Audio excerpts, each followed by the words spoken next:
The newsletter templates are really neat. Teachers are able to just create their newsletter right on Parent Square and then shoot it out to their parents and post it right on their page. So they don't have to use a different program. They can just go in and use the templates that are already pre-made for them.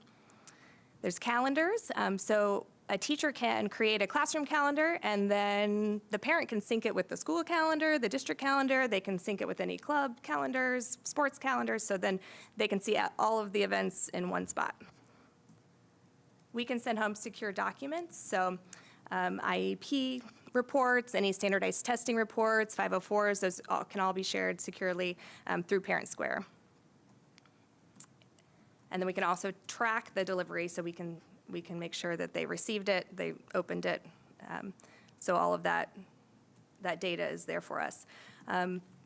There's a lot of data that we can analyze on Parent Square, so we can see who's received the messages, who's opened the messages, who's read them. If we can see who's contactable and not, so we can tell if there's old information in the system that's not allowing us to contact those people, and so then we can update that information. I can see the whole district dashboard. I can see what's happening in all of the schools, the messages that are going out, the number of people that are receiving the messages. So that's really interesting to look at. And then we get a weekly admin report that goes along with that. The support of Parent Square is really great. I've been using the chat feature, so I can, if I have a question, I can just chat really quickly with the support staff, the support team, and they've also been really helpful when we've called and had questions. We've just, launched this in the last week with all of the admin and the teachers, and we've gotten some really positive feedback. I have had parents stop me at the store and say, hey, I love Parent Square, it's really great, everything's right in one spot, and the teachers have had some really great responses about it, and they're really excited too. So I think it was a really great thing, and I'm excited to see how it progresses over the year and all of I feel like I'm learning new stuff every day and new features, and everybody has questions, but it's great because we're learning more about all of the capabilities of Parent Square, and it's been a really great product so far.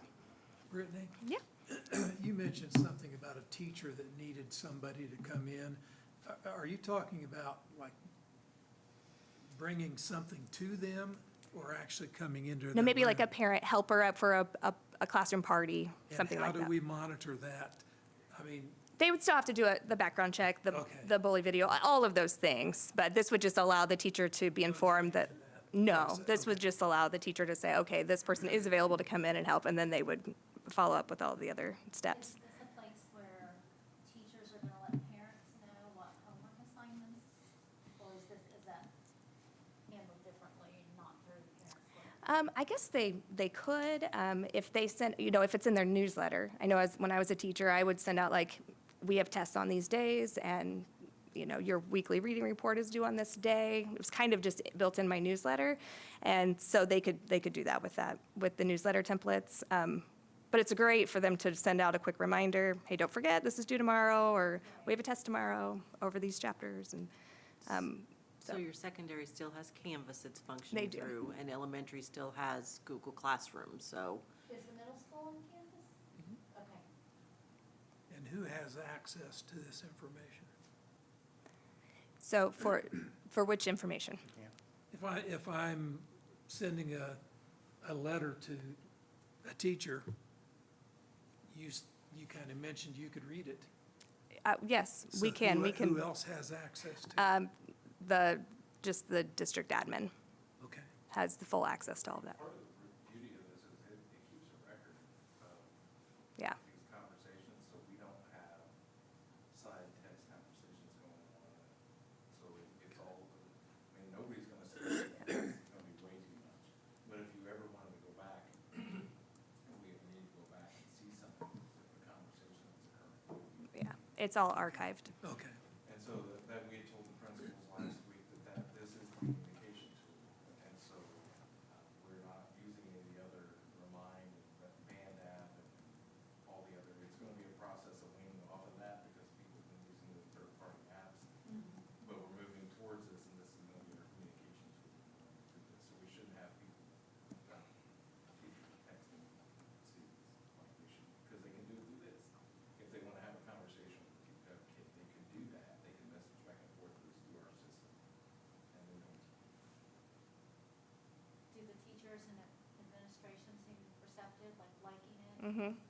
Yes. They're still learning. There's going to be a learning curve, but they're excited about all of the possibilities. So as a parent, can I see all the texts that came to my child? No, they're all, I'm sorry, as a, If I have a child in school, can I see the texts that were sent to my child or the messaging? you know, I'm not 100% positive, but I believe if it's a direct message, a quick question to the teacher, I mean, all of that is archived, but I don't know that the parent can see the, I don't know that the parent can see the direct message, but So yeah. if Billy is direct messaging Sam and saying, you're a blah, blah, blah, whatever. They cannot do student-to-student direct messaging. Cannot do No, student to student. no. It must be student to teacher. Yes. Student to aide? I don't know, the aide does not have direct messaging access. Coaches? I don't believe. Coaches should have, Volunteer coaches, lay coaches, all those have access? we have control over who has what access, and so that's something we've haven't really worked through all of the coaching aspect yet. They have not been trained yet, but, so those are some things we'll definitely need to consider. So all messages that are sent between teacher, student, you can read. There's a record. I'm not 100% positive. I don't know, I haven't tried to read a direct message from anybody yet. I can see comments on their posts, like if they make a classroom post and there's comments, I can see those. But I don't know. I'll have to test that out. Okay, I just wonder if there's I'm just thinking if there's Yeah. something not kosher. Right, And we say, Somebody needs to be able to, yeah, somebody needs to be able to say, hey, or the principal Right. says, hey, I got a call from Mary and she says that XYZ teacher is Right. contacting her. I can't see him, she's not showing them to me, can you guys find him? right, That's where we're moving towards, because right now we have no ability to do that. yeah. Right. Because if it's done on a phone, you wouldn't have no. Right, we don't. If it's done through email, we do, because we have, Only if it's through a school email account. right, if it's only done that way. So we're definitely moving in that direction from where we're becoming more secure than we would been. So you also said about coach, each teacher has their roster. They don't see, like, if I'm at East Elementary and I teach third grade, I only see my 25 students in my class. I can't message any student in the school Yeah. also. Secondary teacher is going to have 150 on Correct. their roster. Correct. the reason I threw out about coach is because it's a conversation we had about a few months ago. But the whole thing is a lay coach gonna have the same as a teacher that happens to be coaching? I don't know. So a coach would only have access, to the people on their team, but, it's something we could monitor, and hopefully, they'll just use this to post things that are pertinent to their Well, sporting as events. we get this started, if we really want it to work, we probably ought to tell coaches, this is the only thing you can use. We Yeah. have. Okay? Yeah. Enough said. Or it's going to be said, but that's the direction, because I keep forgetting we're not in school yet. So that will be said at some point. So your end game, I have a question too, but your end game is to end the texting, group text of a whole soccer team from coach, correct? He could do it, but You still do it it. wouldn't be a group message. I mean, they would be in a group, but they wouldn't all be talking back and forth. He can push out information. Because they were really not trying to prevent the coaches from direct messaging with through their phones, are we? It won't, they'll still talk on their phone because they'll use the app. They just won't go through their text messages. They'll go through the app. But you're trying to get them to quit using direct through their phone. Correct. Like if I'm a coach and you're a player and Penny's a player, you're trying to get the coaches away from having a group, because I mean, there toward the end when I was coaching, we could send, we all just had a group messaging where you sent out. Well, there was wasn't we didn't have the tools back then that we have now. And I so that was, understand, but so that's yeah, what you so had. the plan is to give our coaches an avenue to follow your board policy, because they're not supposed to be texting students. According to board policy on student supervision, they're not supposed to be doing that anyways, but they didn't have a way to do it because we didn't have a tool. So if we do it this way, then they can still communicate with their teams As a group. as a and group. Not have to type it 25 times. Correct, right. We're not making it harder. It's gonna make it easier. We're just trying to get away from all the side stuff. Right. And we have it in one place, and this is where you go get our information. Well, well, yeah, you answered my question. You're trying to get away from the side, Yep. outside the circle thing. Right. And my other question is, you said in the first couple slides you had up there, there'd be pictures from like a student's trip or stuff they did in the classroom. You know, we've gotten hit pretty hard last year on kids' pictures being posted on things. You know, where does that fall? Yeah. So when they register, Oh, I remember you saying. yeah, when they register, part of the registration process is they either opt in or opt out. And so they can always opt out. All they have to do is say, I don't want, No pictures of my kids. and we have some. Yeah. And I'm actually working on creating a form that will be in all the offices, so the parents can fill that out and say, I don't want pictures of my child on social media or even posted on Parent Square. But we get probably, Some pictures coming from the kid back. Yeah, I understand that. Yeah. But there are parents who don't Yes. want their kids now, let me back up, preface it by saying that at the time that was happening, we were also in the middle of some other weird stuff, and they were just looking for things to complain about. sure. But I mean, okay, as long as that's still there and everybody's aware that Jamie, parents don't want to ever have her picture taken and posted someplace, regardless whether it's here or Facebook or something like that. Right. then, Yeah. Yeah, as long as that's still available, then. So if parents are divorced, both can have an account for the classroom. So let's say there's a no contact order that comes down.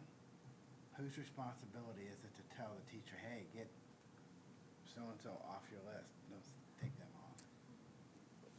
A parent never loses rights like that. I mean, even, there wouldn't be, unless there was an abusive situation. I mean, like, if there are two parents, they always have rights to their kids' access. That's what. So- Access, yeah, but I don't want my ex-husband to know where my child is. I'm afraid they might take him. I don't want my, I mean, if there was a court order, okay, yeah, like a protective order. right, we would stop it. We'd stop all their access if that happened. Okay, so then, But that's what we do now, We right? do that now with everything. yeah, but we haven't had something like this that's so easily public and pushed out. That's what, okay. Well, we haven't had something like this, but we've had a bunch of different things that just wasn't all in one place like this. Yeah. And that would be managed more through Power School than by individual Right. teachers. So this syncs with Power School every Yeah. night. So all of the information that's in Power School, Parent Square pulls that information. So if it was something like that situation, then the school could alter their Power School information, and then this would sync with that. So, Which is what we would have done in the past. yeah. That would be out of Power School, so therefore it goes out of Parent Square. But we have things like that where parents don't get along and they both have access and they go in there and change each other's stuff every night. Yes. Like, and then the mom goes in and it's changed and they go back and change it and the dad goes in and changes it. That happens now. Not a lot, but it happens. So a parent can send a message to a teacher. Does the teacher have to have that app up in order to, if I'm just working on my app? Right. They'll receive an email saying you have a direct message on Parent Square, so they know to go check it. Okay. Is there a policy that teacher has to respond to that person? No. No. Because some emails are not appropriate. And, if somebody sends me a nasty email, I'm probably not, I'll just delete it. But if I'm a teacher, do I have to respond to them? I don't think so, but Well, you did not, when that came up last year, we did not adopt a policy that required that. okay. Yeah, because that was your neighbor, wasn't it? That wanted to, Oh, yeah.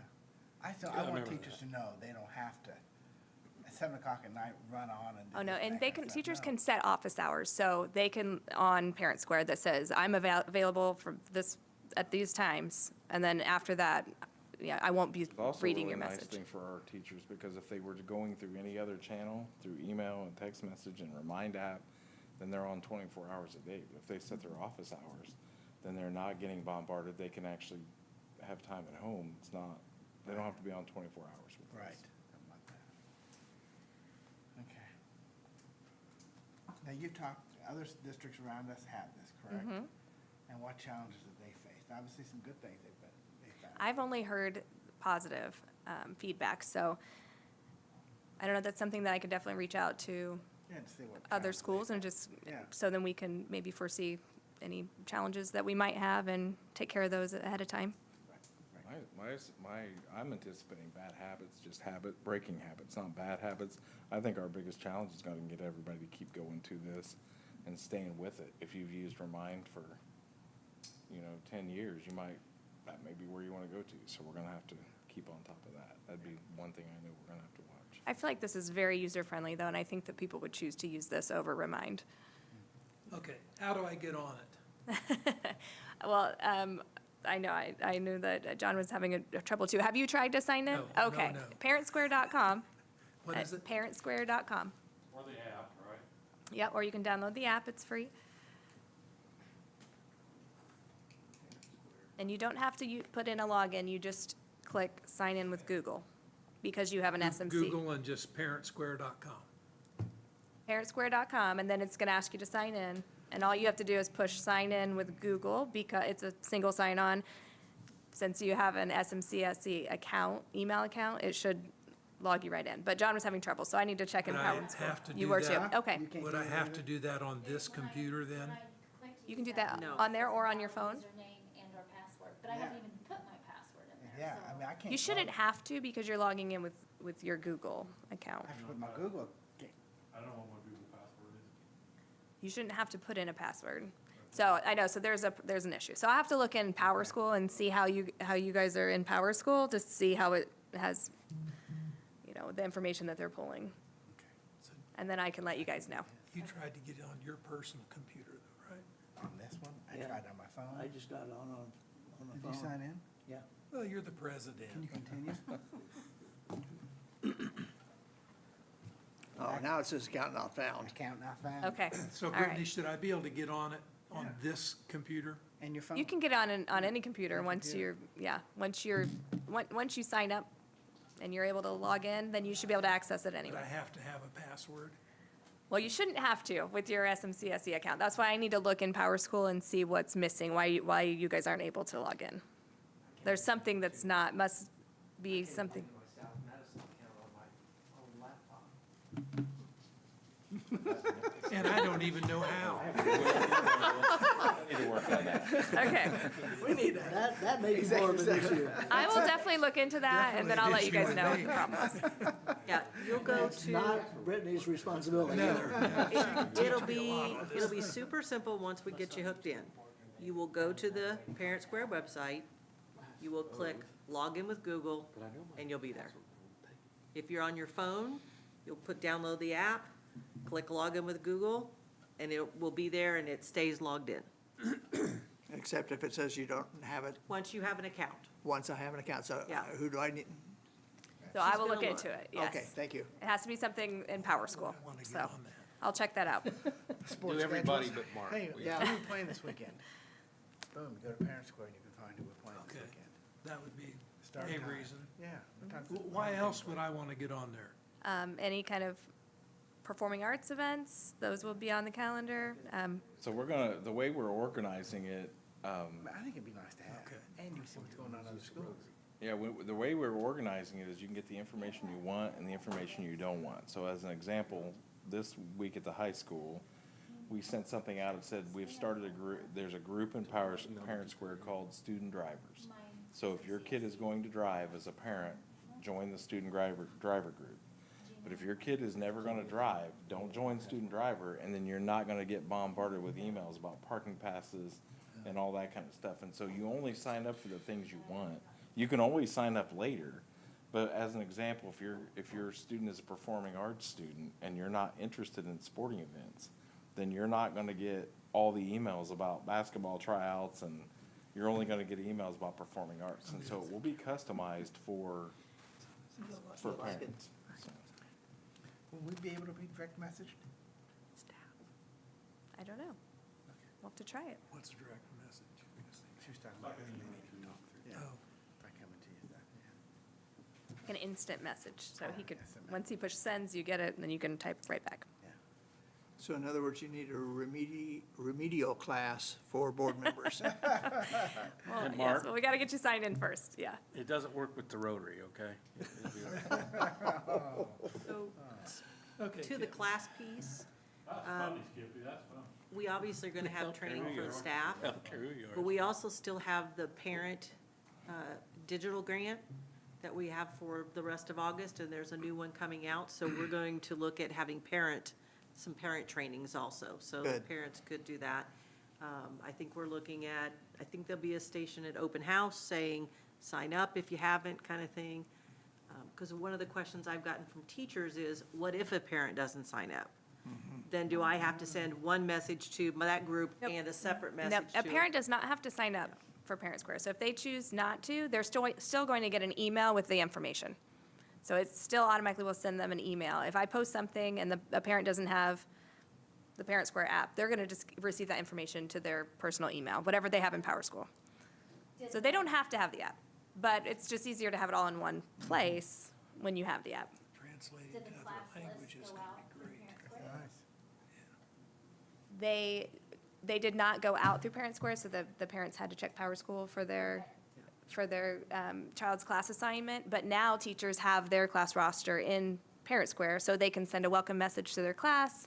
They can invite them to open house, all of those things. So, and that was just active in yesterday, so.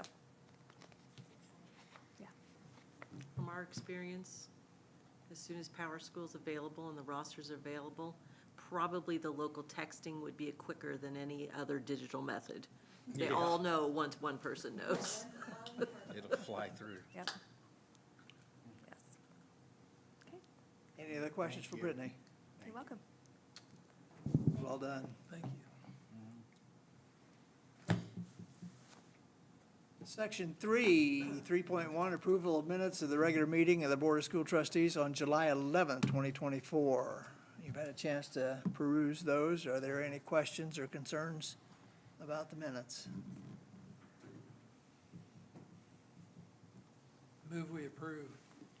Second. Penny? Andrew Brown? Yes. Buck Evans? Yes. Kevin Gender? Yes. Mike Cannon? Yes. John Lord? Yes. Mark Thompson? Yes. Bill Hack? Yes.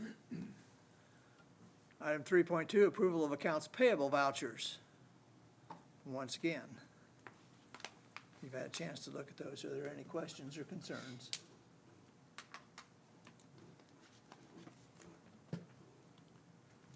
I make a motion, we approve the accounts payable vouchers as presented. I'll second. Penny? Andrew Brown? Yes. Buck Evans? Yes. Kevin Gender? Yes. Mike Cannon? Yes. John Lord? Yes. Mark Thompson? Yes. Bill Hack? Yes. Question, Yes. on trip request for the middle school, it says the band to St. Louis, blah, blah, dates, and it says as originally approved. If it was originally approved, why are we approving it again? It's a date change. Ah, Isn't it a date change? The original trip was the 11th through the 13th. oh, okay, I didn't see the word from. Mm. I didn't see the word from, my bad. I didn't realize we had to approve a date change, but, okay. We just figured we'd cover it. Any other questions or concerns for the consent items that we'll take all together? If no other questions?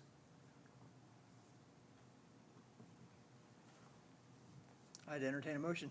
I'll make a motion to approve consent items 4.1 to 4.7. I'll second. Penny? Andrew Brown? Yes. Buck Evans? Yes. Kevin Gender? Yes. Mike Cannon? Yes. John Lord? Yes. Mark Thompson? Yes. Bill Yes. Under financial business, contract approval, Mr. McCarty. Thank you, President Hutton. Tonight, the administration is requesting approval of 2 contracts for the Performing Arts Department. They have asked that these be kept under wraps till they can announce it to the public on August 15th, which is 2 weeks from tonight. Move we approve. I'll second. I appreciate them not wanting it out, but it's out there now. Pretty much. Penny? Angie Brown? Yes. Mike Evans? Yes. Kevin Ginder? Yes. Mike Hannah? Yes. John Lord? Yes. Martin Thompson? Yes. Bill Heck? Yes. Under section 6, old business, elementary school boundaries. Dr. Hall? Thank you, President Hutton. As we discussed at our last meeting, we are looking at changing elementary school boundaries to include the area of Van Welker, will eventually be Baker's Point Housing Addition to be included in the Pendleton Elementary boundary as opposed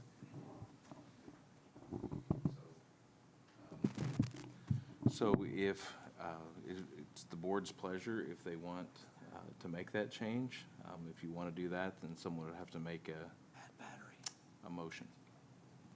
Or I'll answer any questions you may have. Are there any questions or concerns about the proposal that they presented to us? We've had a chance to talk it over. How is the building, how's the room availability at Pendleton Elementary? Is it open like it has been, or are they full? Not full, but. Pendleton Elementary enrollment at this time is essentially where it's been. It's not up Okay. considerably, so. Okay. Where we have more preschool classrooms at Pendleton Elementary, but we still have a lot of open space at Pendleton Elementary. I was gonna talk briefly about enrollment at the end, but I can do that now if you want, so. No, I understand. There's still space at Pendleton Elementary. Well, and I think even if we adopt what your proposal is, that nothing that says that if something else pops up down the road, Could change that it can't be adjusted. I mean, this isn't going in I granite. suspect that we may be adjusting boundaries Yeah. I just- frequently. As growth comes, we have to adjust to maintain the enrollments in our buildings so that we don't overfill one building. So I think we'll make small changes. I don't think any wholesale changes, but I think we'll make small changes as housing conditions come. I just think it's a good idea to be out there, out front with it, so the parents and the new community members know that there's nothing behind the scenes that we're trying to pull or whatever, that we're being upfront with everybody. And it's good to have it in place prior to anybody building so that they know what school their boundaries are in when they buy the lot. I move we approve 6.1. I'll second that. Penny? Angie Brown? Yes. Buck Evans? Yes. Kevin Ginder? Yes. Mike Hannah? Yes. John Lord? Yes. Martin Thompson? Yes. Bill Heck? Yes. Under new business, surplus equipment disposal, Mr. McCarty. Thank you, President Hutton. Tonight, the administration is requesting permission to dispose of a cooler from Kids Connection and a paper cutter from Maple Ridge that are unable. Can the metal be used for scrap or something, or? We, we do want to. Take it to Nuco Metals and be done with it. Yes. Yeah, I think we ought to be able to get a nickel out of it, maybe. Cooler that has, cooler in there, maybe we may have to pay to dispose of that. Oh, that's true. Just shoot it. Yeah, certainly, we do return stuff, a lot of great parts that come off the buses to owners for, scrap.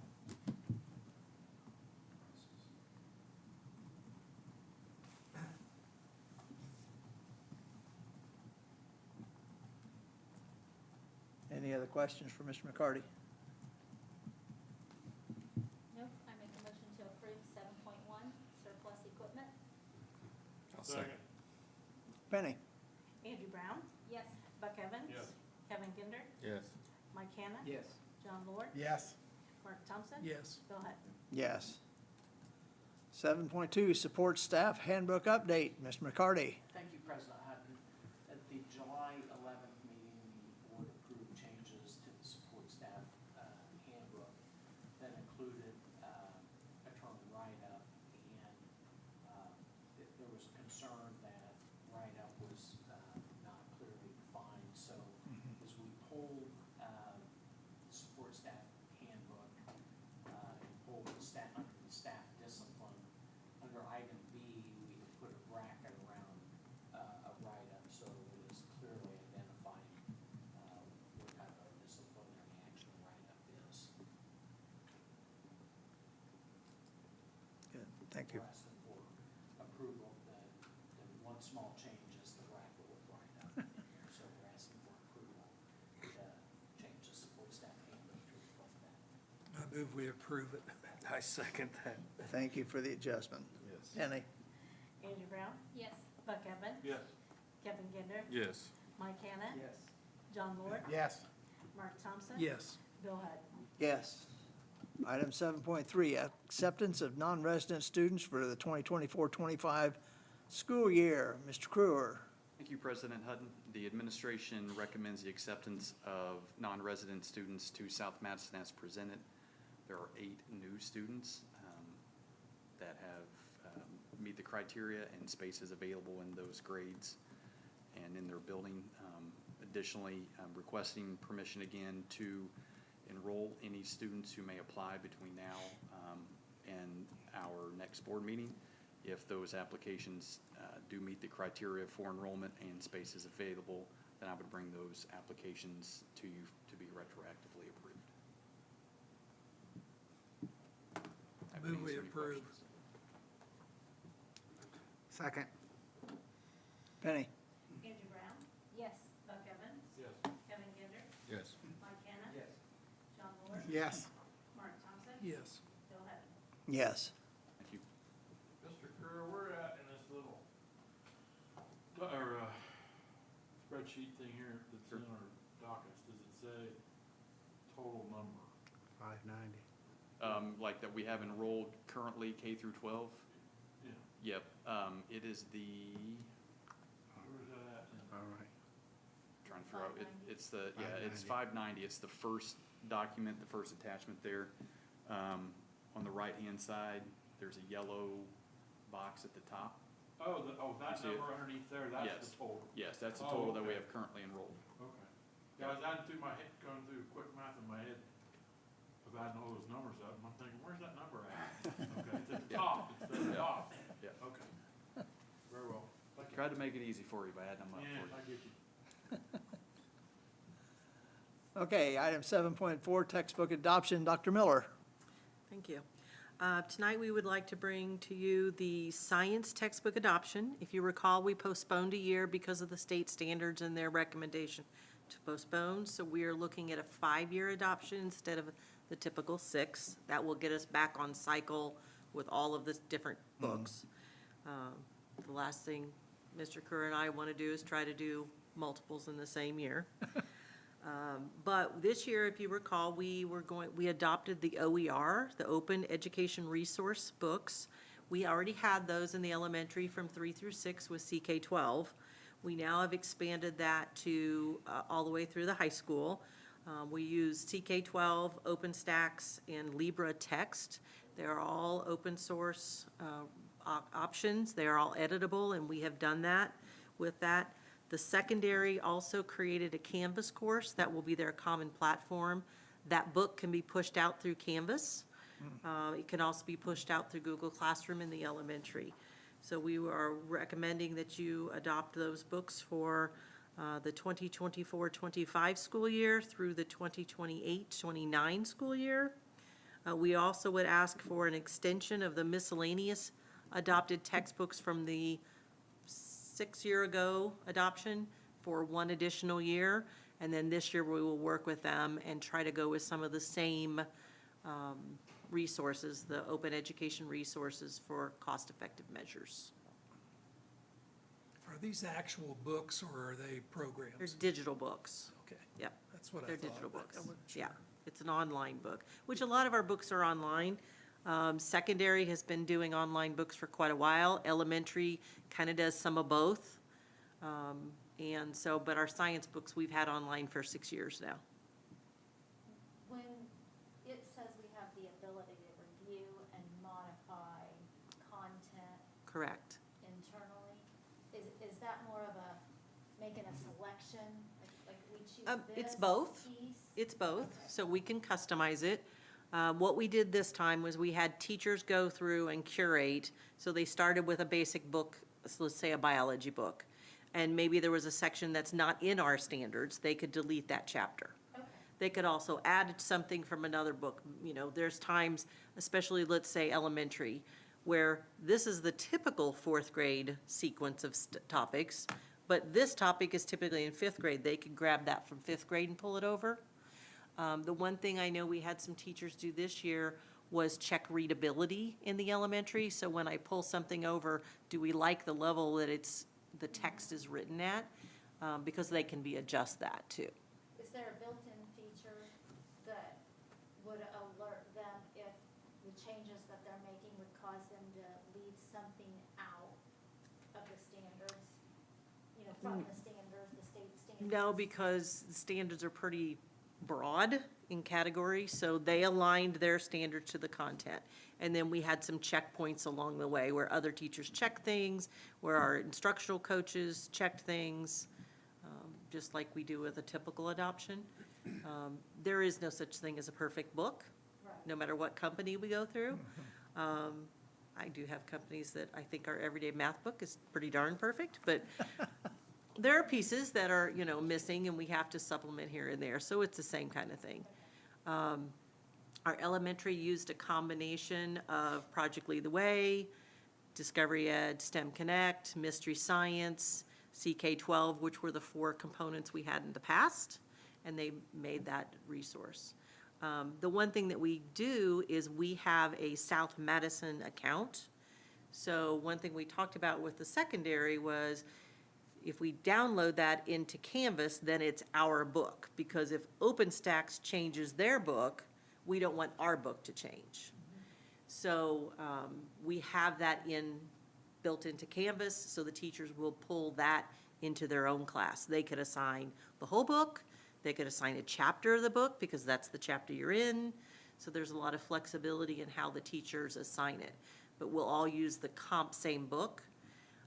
The one thing we do want to do is probably a year 3, 2 or 3, we're not sure yet, maybe go back in and look for things that we need to change. If the state standards change, we're not stuck with a book like we would be with a print book. We can make those changes, but we want to go back and review that. So you mean changes like it's Phases of the Moon, 6th grade right now, or something like that? Right. If the state moved The state that, moves it. then we would. We can make edits to our book. And what we will do is, let's say 3 years from now, we bring the book back with our edits to you. We would tell you where the edits were, and we would bring that back for your approval again. But also, if we find a typo, we find a calculation that was wrong because of the way, we can fix those things. We never could fix that in a print book. Right. So we just knew we had them. Do we still use Plato at the alternative school? We do. It's no longer called Plato. Okay. It's still through Edmentum, and it is called, It's called courseware. thank you. I is was the- like, is the lost the program. name. Is that teacher also able to use this to build a course for science that would match what the high school's doing? I mean, you could pull it in. Yes, they could do that. We have supplemented in the past, as you know, like a certain novel and things like that. But those courses are probably the best option for the flexibility because it's all there for a student versus multiple places. So the way that CLC works. But if they needed to use it, they could. Absolutely. Yep. Absolutely. CK12, I don't think OpenStax has it, but CK12 does have practice problems, so if, for the courses that use that, they could go in and they could choose for kids to do practice problems. They're available to the kids, so there's some nice features. It's student can go in and highlight and write notes in their book. That's their copy of the book, so. They're Yeah. spoiled. So we would ask for your approval of these textbooks, and I'll make a motion to approve 7.4, the textbook adoption. Second. Penny? Andy Brown, Yes. Buck Evans. Yes. Kevin Gilder, Yes. Mike Hannah, Yes. John Ward, Yes. Mark Thompson, Yes. Bill Betton. Yes. You're welcome. 7.5, the HBM revised operating agreement, Dr. Hall. Hutton, you'll find in board docs a revised agreement for the Hamilton Boone Madison Special Services Co-op. The only change to this document is on page 4 at the top under insurance coverage.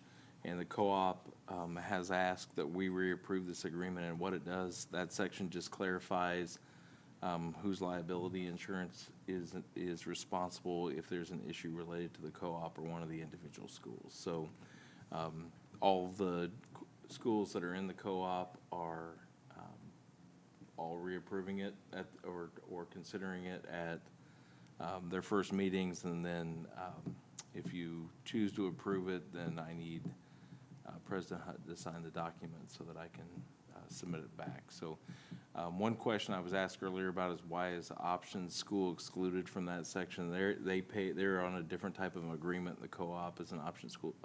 Options, they don't pay in the same amount as the rest of us. And so they are excluded. The way their insurance is structured is different than everybody else's. So. But that is the only change.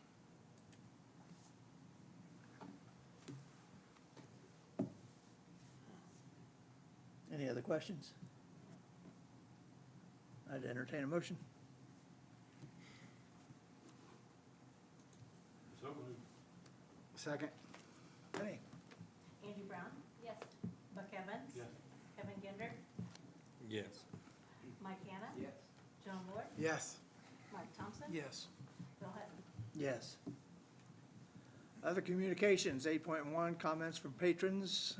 We'll just go ahead and skip to 8.2, communications from the superintendent. We got a couple things. I was gonna follow up on John's question about enrollment. And so at Pendleton Elementary, currently, we have 1,028 students that are enrolled to go there that are in that building. Of those 1,028, 918 are kindergarten through 6th grade. So the remainder of those are preschool students because they're housed at Pendleton Elementary. But we have that building set at capacity of 1,200. So even with the preschool kids and the K through 6 kids in that building, we still have room for another 200 kids. So, so hopefully that answers your question. So in terms of enrollment, really we're not seeing anything we didn't expect. So I think our enrollment's gonna be up a little bit, but we'll just have to wait and see who shows up next week. I'd say that we've got a couple grades that we're watching really closely. One of those, 4th grade at Pendleton Elementary, we're watching closely, but we still, last time I checked, we still have 15 kids that are not registered, so we don't know if they're gonna show up or not. So that's one thing that's a challenge for us. And it's sitting at a class size where if you would add a teacher, you know, it's gonna you're gonna have a really small class size, so you'd have, you know, right now it's about 28 kids, and if we added a teacher, it's gonna make a class size of 23. So that makes it really out of whack. And so what we have done is add instructional assistants to that grade, and we may have to add another instructional assistant to help with that. And the other thing, quite frankly, is at this time of the year, trying to secure a teacher is not gonna be an easy task. So we're watching it, and we'll have to keep an eye on it, but 28's not out of whack with some of the other upper level elementary classes, but that's just one we're watching. So that's probably the biggest concern. I think it's on my radar. There could be some other ones out there because it changes every day, but as people come and go, but you know, we just have to, we've got to try to keep the class sizes as manageable as we can, but we also have to be, frugal with our taxpayers' money. We can't, as we've talked about, every teacher we hire is about an $80,000 investment if it's a first-year teacher, so. That's really all I have on that. I'll answer any questions you have, but we're not anticipating anything major with enrollment right now, unless something really drastic happens next week that we're not expecting, so. My other topic was that we had the public opening today for our roof bids for the high school and for East Elementary. We had 12 companies submit bids. And so we're in the process now of vetting those bids. We were pleased with the bids, came in better than we thought. I think better than anybody thought. So the architects were surprised by that. We were surprised by that. So the bids came in really, really good. And so now we have to vet the bids to make sure they actually were complete and they actually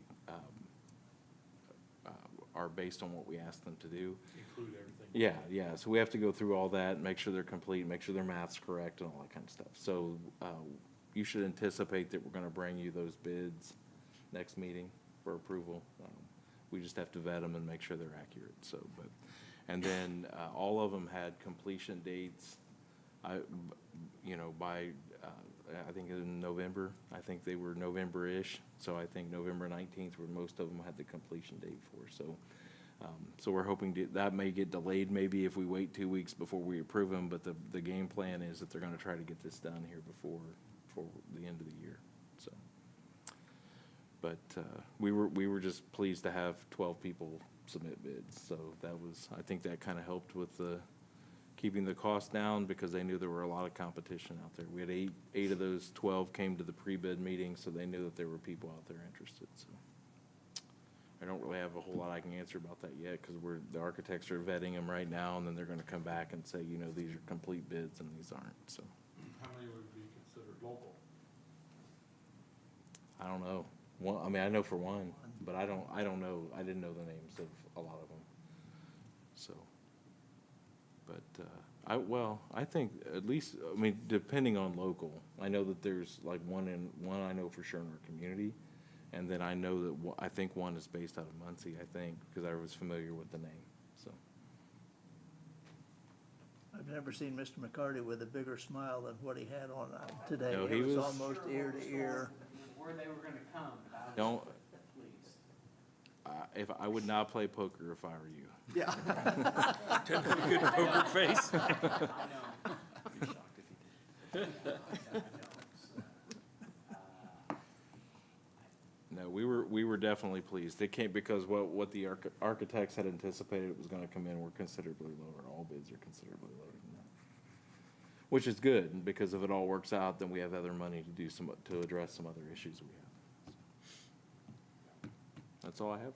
Thank you. To your question, there was a company that aggregates these reports, so they knew who the bidders were. So we had one from Henry, Ohio, Indianapolis, Pendleton, Powell, Ohio, Bloomington, Indiana, Fremont, Ohio, Frankfort, Indiana, Indianapolis, Indiana, Huntington, Indianapolis, Covington, Indiana, Columbus, Indiana, Bloomington, Indiana, and Indianapolis, Indiana, and Noblesville.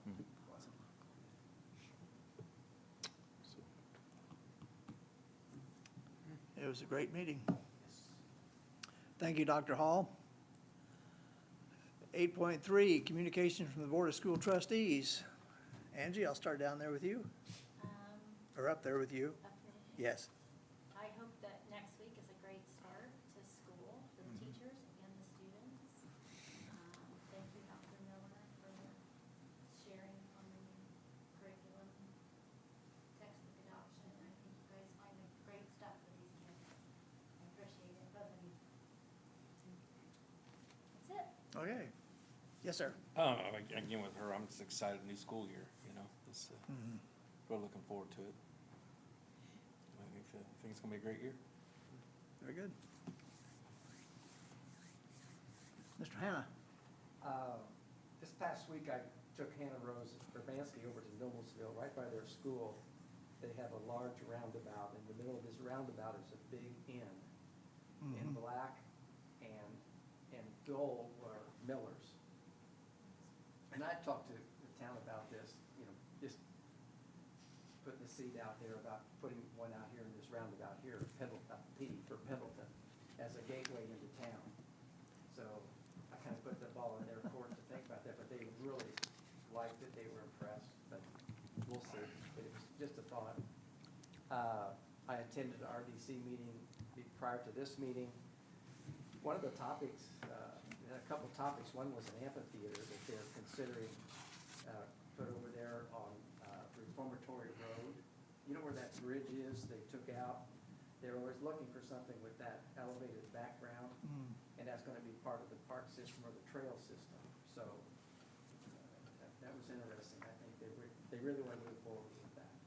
So, I think Noblesville used their amphitheater a lot. oh, it's awesome, yes, really good. One of the other topics were the creation of a DORA area, and that's gonna happen. And that was pretty interesting, and it's all regulated and monitored. And the two buildings out there by the sports complex, the baseball, football area on Huntsville Road, they're considering bringing a road off of Candlewood just straight across the highway down to the sports complex.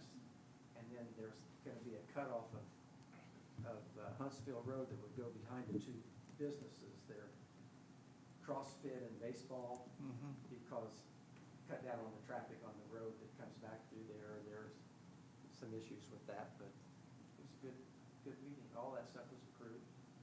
So it's all good. Thank you, Mike. Buck? Nope. Mark? Yeah, I just want to say thank you to transportation and maintenance and custodians, because they've worked all summer to get ready for next week, and so the buildings look good. Also, the middle school won some awards for Beta, for their programming for Beta, so congratulations to PHMS. That's all I've got, sir. Thank you. With that, we'll move on to Section 9, adjournment of the regular meeting. I'd entertain a motion. I'll make a motion. I'll second that. Penny? Who seconded that? I'm sorry. Angie Brown? Yes.